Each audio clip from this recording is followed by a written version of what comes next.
পরকীয়া প্রেমের টানে শ্বশুরের হাত ধরে বাড়ি থেকে উঠাও বৌমা। ঘটনাটি ঘটেছে ঝিনাইদহ জেলা শৈলকুপা উপজেলা মির্জাপুর ইউনিয়নের সাতুখালী গ্রামে। এর আগে এই আলমগীর দীর্ঘদিন যাবত এই বাড়িতে আসা যাওয়া করে। চাচা শ্বশুর হিসেবে মানে জুলির বাপের মামাতো ভাই। তো এর আগেও এই ঘটনা ঘটেছে, তখন নিয়ে আসা হয়েছে বা এরা নিয়ে এসে কর্তৃপক্ষ বা এদের আমাদের গ্রামে তারা ওই ছেলের পক্ষে মন্ডল মাতব্বর আছে, তারা তুলে দিয়ে গেছে। তো এখন জুলের এই বাড়িতে আলমগীর দীর্ঘদিন আসে, আজকে কালকে না, এবং সে বিভিন্ন সময় আমরা এলাকাবাসীর পক্ষ থেকে সামরিকভাবে প্রতিবাদ করেছি, মৌখিকভাবে, এত তাতেও কোনো কাজ হয়নি। এবং অ্যারেস্ট নাই মাস খানিক আগেই আর একবার ঘটনা ঘটেছে। সেই ঘটনা জানাজানি হওয়ার পরেই ফেসবুকে একটা পোস্ট করায়। সেই ফেসবুকের পোস্টের সূত্র ধরেই দুই পক্ষের মধ্যে বিবাদ সৃষ্টি হয়েছে। তারপরে দেখা যাচ্ছে যে আক্রমণায় এটা খুব আরো গভীরতা দেয়। এবং যেদিন ঘটনা ঘটে সেই দিন আমি শুনলাম যে বিদেশ থেকে কিছু নগদ টাকা পাঠাচ্ছিল এবং কিছু টাকা ব্যাংকে ছিল, সেই টাকাগুলো সবই নিয়ে সে ওই আলমগীরের সাথে চলে যায়।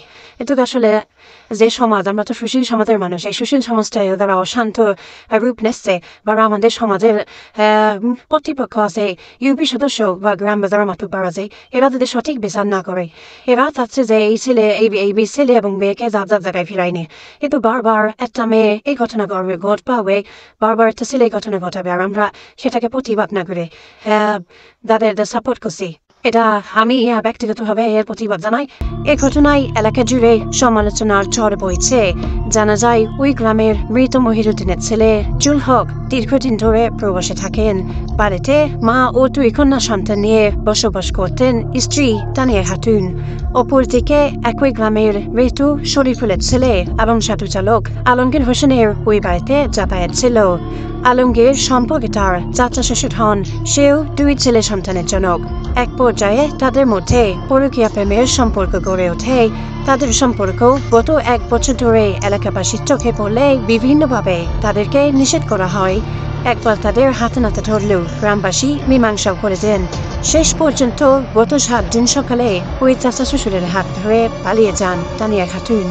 4 দিন পেরিয়ে গেলেও এখনো বাড়ি ফেরেননি তারা।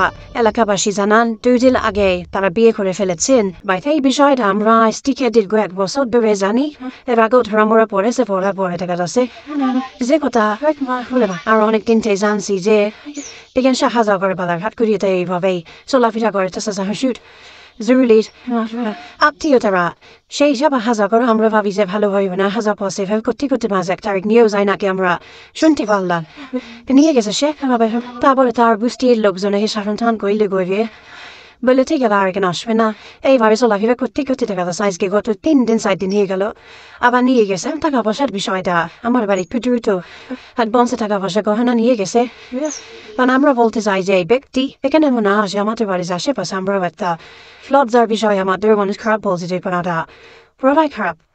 এদের বাড়ি কুয়াশাটা করতো, আমরা প্রতিবাদ করতে গেলে এরা এসেছে উল্টো বেচো দেওয়া না মাস্টার সাহাই আমাকে তো কি পুরো বলা কিটা এটা আবার বলে মাথায় তোমাকে এজন্য এদের বাড়িতে বেরোজ হবে দেখে আসিনে। বিশ্বাস কি এখন আর কি সামনে বাড়ির পাশে সমাজ নষ্ট আছে, এই জন্য যে আমরা প্রতিবাদ করছি এই বাড়ি বোট আসবে না। জুল হকের স্বজনদের সাথে কথা বলে তারা জানান তানিয়া খাতুন পালিয়ে যাওয়ার সময় বাড়ি থেকে কয়েক লক্ষ টাকা ও স্বর্ণলঙ্কা নিয়ে গেছে। এই সময় তারা টাকা ও স্বর্ণ ফিরিয়ে দেওয়ার দাবি জানান। বিদার বসে লেগিয়েছে আর 6 লাখ টাকা নগদে নিয়ে গিয়েছে, আর 3.5 লাখ টাকা গহনা নিয়ে গিয়েছে, আর জিনিসপত্র নিয়ে গিয়েছে। আমরা তো হমেশা নাইছে জিনিসপত্র সব কিছু আলমগীর বসে থেকে বেঁকে নিয়েছে।